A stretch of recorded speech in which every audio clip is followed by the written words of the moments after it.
a short video here, I think, just to update on the scenario so far. So it's the end of the fifth turn, so that's an hour and a quarter, and you can see that the attack is fully underway.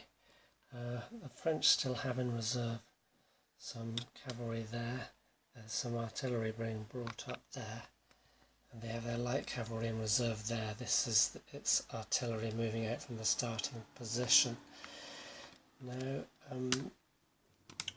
apart from that, they've just got these two brigades unactivated, so they have 10 activated brigades, which means they're going to lose 40 more morale points before the end of the scenario. They won't have a chance to deactivate any of those while attacking. The Allies have 7 activated now, and more are going to come into action as they get engaged. So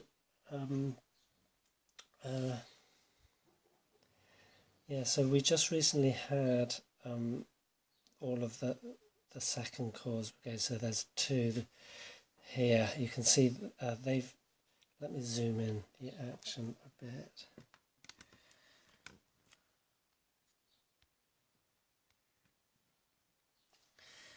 So these are all second corps. You got routed and disordered. They attempted attack here, and at the end of the last turn is the Allied shock combat phase. So there's an artillery unit under there which the French had captured, and they were shot out from that. Also some infantry fire sent them moving back here.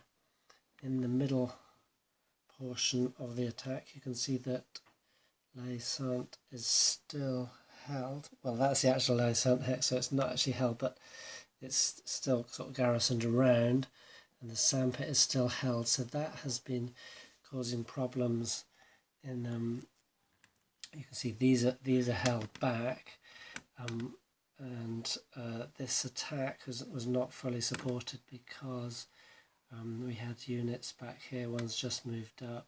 These ones we just lost some defenders and King's German Legion, so the French is slowly moving up, but it's meant it's held up the attack here, which you can see is now going to cause problems again with some counter-attacks. There's actually a French artillery unit under there now, so they had brought up units right up to here and artillery behind with the infantry fire, and then the counter-attacks. You can see disruption occurring there. Moving over a bit more, we can see a bit more success here. So we did just have a line of skirmishers here, so the French had come through. This was the last line of defence. They had a line of skirmishers here, and there's a little discussion and the comments on that's the stack of skirmishers. There's only 2 left there. There were 3. Originally I put them in a line of 3, which would be natural, you know, like the skirmish screen moving out in front of the infantry. But then I realised if they're in a stack of 3, they effectively block line of sight in those hexes as well, so they're still blocking line of sight against fire on these units from these ones, and also that it's a better defence in that if one of them is knocked out, there's still 2 left there, and also in the fact that if there were 3 skirmishers here, these 3 units would all have automatically routed them in shock. So as it was, I had only one what could have been attacked from 2, so there were 2 chances, not automatic rout. So it did seem like the better decision to stack them. So again, it's like designed for effect. I'd have to consider they're still sort of kind of scouring this area, maybe concentrated more in the middle. But yes, I can see how it is a bit odd. Anyway, that plan didn't work out, so you can see with a shock attack there. They're sort of, that line's just about holding. The Netherlands cavalry have been committed and they're moving forward. They've unlimbered their artillery there because they're expecting breakthrough here at any moment, but it is happening slower than the French would have hoped. And over here you can see that they've elected to move up all their units to go through that, exploit the gap which they're expecting there. So their flank is just covered by these horse artillery brigades, and here you have the heavy cavalry moving up, so the cuirassiers getting ready to burst through. But obviously they will need support from the Allied cavalry. There's two more bunches of them there. So, and the French other heavy cavalry are way back there. So we'll see how that all pans out. So that's the basic situation. Nothing happening on this flank. So the cavalry each kind of like holding each other off.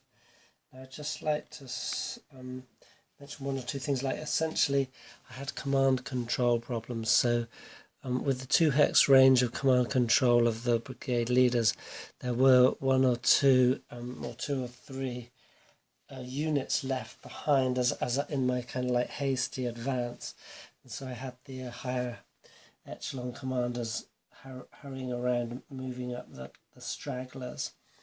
And another consideration of that is routed units. Now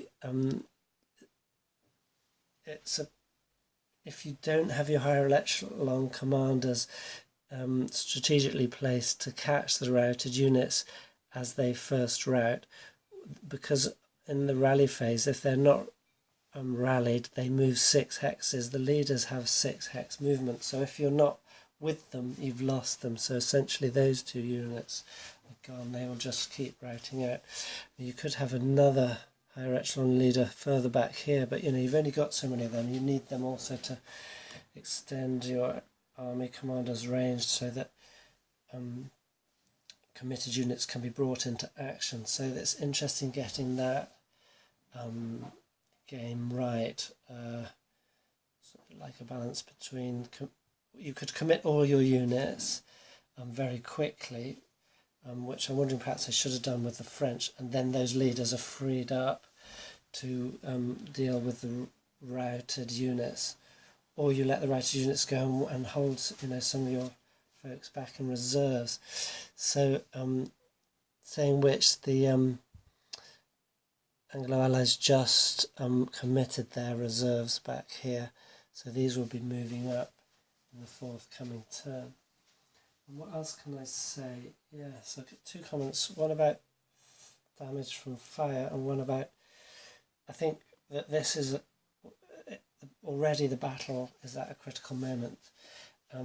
So we're only 5 turns in out of 20, and because I was impatient, I didn't spend like an hour, let's say 4 turns bombarding with the artillery which were here first. I just moved straight in. That critical moment has come very quickly because we've reached the point where the Allied line is shaking. The French cavalry are coming up hoping to exploit, and so yes, many units are committed already quite early. So and critical also in the fact that the French attack is already faltering. Here's all these disrupted and routed units. So I've reached a critical point early, and that's because of my impatience. But it's interesting that if anyone else plays this scenario, be advised that although as I mentioned in the previous video, although the French get a double move at the beginning of the scenario, it's not, I think that kind of led me into believing that they are on the move, let's keep them moving, the attack is going in. When actually, as I sort of said, although I kind of didn't take that on board myself, I think it's more just about positioning them for how you want your attack to proceed. So yeah, I was kind of misled into being impatient, and I believe that is it was a mistake. I should have carried on the bombardment for longer, because now we've got essentially lots of artillery. They're trying to move up, but they're just not being used. So the attack will go ahead, and in the end, the artillery is just going to be a backstop in case of attack failure and counter attack, and that's not what you want to. It's not what you're planning for, is it? I mean, that's part of the plan, but the main point is to make the attack succeed. So yes, that original double move is not, I think, to be considered a move. It's just to be considered really part of the setup. And I should have left it at that and not been impatient and carried on the bombardment for longer. Too late now.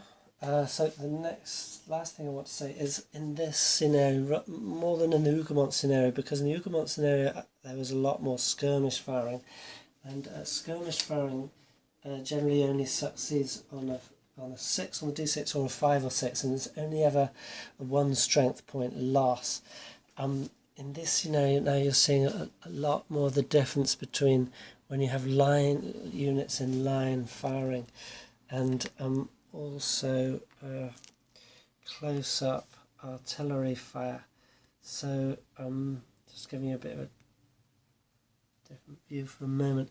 I can't remember exactly where, but we had, in fact I think it was here, there was a French unit here adjacent to this artillery unit. In one shot it loosed off 3 SP of strength points of damage, so that's 300 men dead, wounded, and or run away. And that, because that had been slightly weakened anyway and released some skirmishers, that was the end of that battalion, gone in quarter of an hour of firing. So that is very illustrative, and also in the lines. So maybe what I could just do is get the chart up. Okay, now so here's the chart, and what you do, these top columns is the firing units. So this is their strength, and what sort of, like, these are skirmishers at maximum range, artillery at maximum range, skirmishers at ordinary range, and then lines, sort of standard French line, standard Allied line, or a Brit line at least, and then the strength points of those units. So you can see that many results are just on this column. If you have a high strength point unit, at maximum range it's not going to make that much difference, but at medium and long range you can you get 3 extra columns available, and the damage increases across the columns. So for example, down here we have the target classes. So this is kind of the worst target class, like squares and columns, all the way down to soft cover and hard cover. And see, these results are all one strength point loss maximum all the way down. And at the bottom of the tables on all of these, it's 1 strength point loss. But with those at closer ranges and with those bigger units and or artillery, you start getting 2 possible strength points losses, and then even all the way here up to 3 strength point losses. So you can see that at very close ranges and with very high strength point artillery and or for example, some of the Netherlands units go up to 8 strength points. So even at the not very efficient 2-line firing rather than 3-line firing, they can cause 3, generally often 2, and always at least 1 strength point of damage. Going down, you can see something like the skirmishers, they're only ever hit on a 6 or a 5 or 6, unless again they're at very close range. So mainly just to say that at maximum range, which for infantry is 2 hexes, your firing is only ever really going to take one strength point, but as soon as you get up to that close range, you can have a lot of damage very quickly. And that is particularly illustrated here in the, this is my turn record track where I'm recording the committed brigades and then the losses to keep track of the morale points. This is where I started this second go of this scenario, and you can see that the losses, okay, that was the initial bombardment. These are the Allied losses, these are the French losses. Then there was not so much, I think, as the French infantry overtook their guns. Then we started getting some firing, some more losses there. And now that the French and Anglo-Allied lines have actually come into physical contact, say shot combat, as well as close-range artillery and infantry fire, the losses are mounting terribly. So you can see that last turn, the French lost 15, 17 strength points. Now they start at 155. And this is already on turn 5. You can see that is unsustainable. They need that breakthrough, and then just to start routing off the majority of the Anglo-Allied army. And really this is the weakest point of the Anglo-Allied army. There is no way I let them attack here, even though I know it was kind of foolish just to see what would happen.